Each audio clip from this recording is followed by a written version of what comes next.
que é o seguinte, tem um fulano chamado Christopher Booker, que escreveu um livro chamado The Seven Basic Plots, ou então os 7 roteiros básicos, ou as 7 tramas essenciais.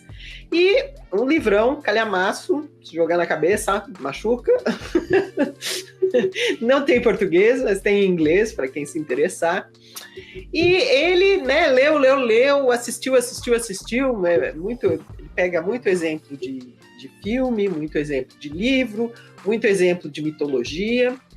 E aí ele argumenta que existem apenas 7 tramas essenciais. E esse livro, assim, causou. Uma que muita gente achou interessante, essa história de realmente resumir a 7 tipos de tramas. Muita gente concorda com ele, acha a análise muito interessante, mas tem muita gente que discorda de várias outras opiniões dele nesse livro. Então, parece que ele é um tantinho sexista, ele só gosta de heróis masculinos, por exemplo. Aí já... Muita testosterona. Exato, ele gosta mais, né, dos heróis clássicos, que são homens, e as mulheres ele gosta que fiquem em casa, né? Mas... Tipo, eu sou o testosterona man. Você é, Sidney? Eu sou a cara da testo. Então tá bom. Chama a Renata aí pra gente ver quem é que manda em casa. Lógico que é ela.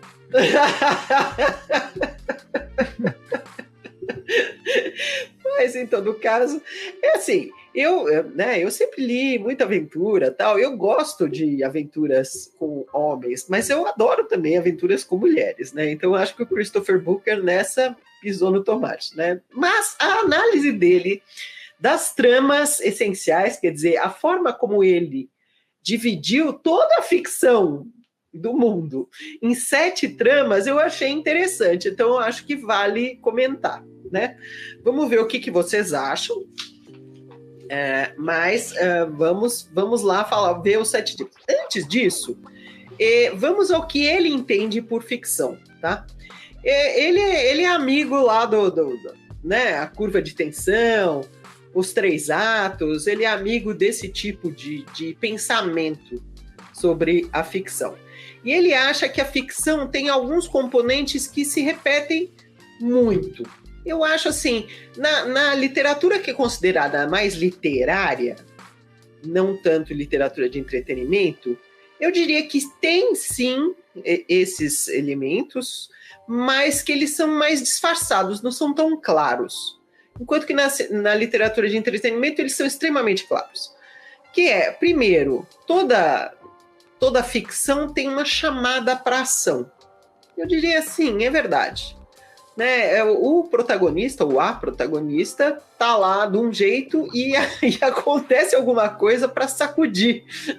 Né? Então, essa chamada para ação, mesmo numa literatura mais literária, que não faça as coisas tão numa curva assim de jornada do herói, ainda assim tem um ponto em que o protagonista é perturbado, digamos assim, e precisa sair do estado em que estava.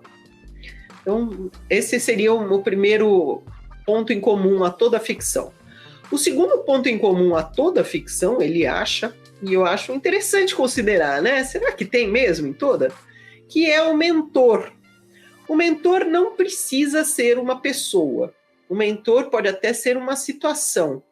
Mas o herói, ele é o protagonista, né? A gente chama de herói, mas é o protagonista ou a protagonista. Quando é arrancada de sua situação, é levado também a um aprendizado. E esse aprendizado pode ser na forma, sim, de uma aula, de uma conversa, mas pode ser uma situação que seja muito instrutiva, um exemplo. Ou seja, tem uma passagem aí de aprendizado. Eu fico pensando, será toda literatura? Tem uma literatura assim mais... Talvez em que não seja tão claro isso, mas ainda assim é interessante considerar que faz parte da ficção uma espécie de um aprendizado, né? Digam o que vocês acham, crianças. bem. Aí vem o grosso da história. O grosso da história é o que a gente vive dizendo, né? Conflitos, problemas, encrencaiada, desgraceira. Descreva como quiser. Adversidades, obstáculos. Muitas mil. Exato. Ou seja, toda ficção tem conflito. Essa eu concordo que é toda ficção precisa disso. Precisa.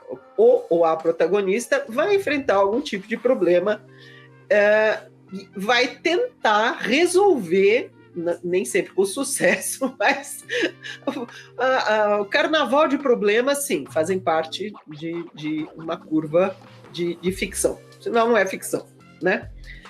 Aí tem essa tranqueirada de problemas, encrencaiadas, vai até um clímax, que eu também concordo que toda ficção tem. É um confronto mais agudo, uma crise. Pode ser psicológica, né? Vamos lembrar, gente. E, finalmente, existe algum tipo de resolução, para o bem ou para o mal, né? Como já comentamos, né? Nem tudo se resolve bem, mas para o bem ou para o mal, toda ficção tem isso.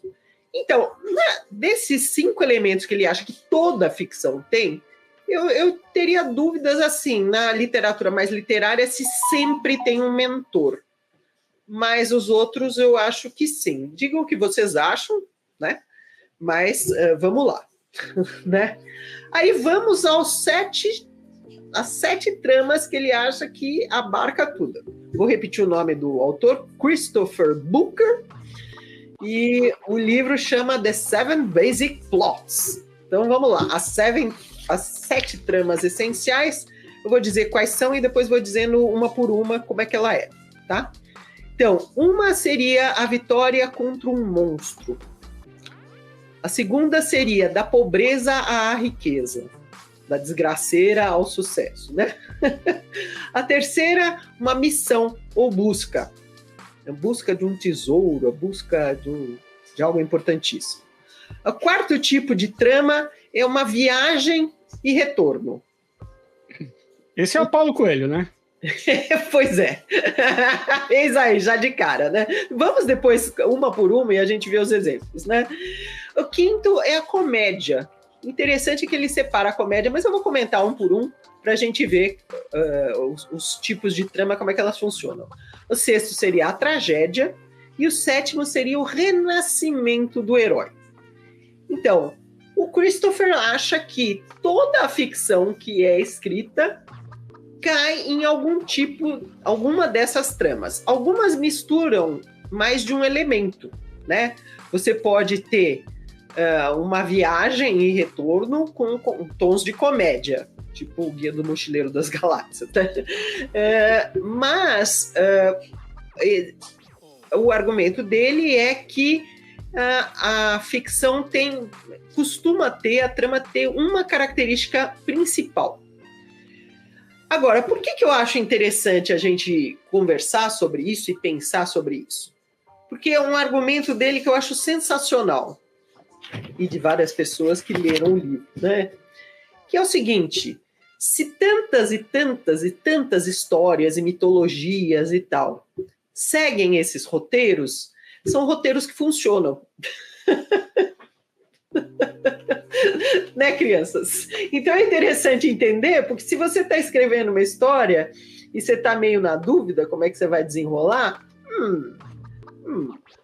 algum desses roteiros há de funcionar para você, né? E são só 7, então não é difícil meio ter na cabeça como é que eles funcionam, né? Não lhes parece? Olá, eu sou a Laura Bacelar. Eu presto vários serviços no mercado editorial. Eu ajudo autores a tirarem dúvidas com consultoria, eu faço mentoria para quem quer escrever livros de não ficção e eu faço leitura crítica com viés editorial. Se você tiver interesse, veja os meus dados de contato aqui abaixo desse vídeo.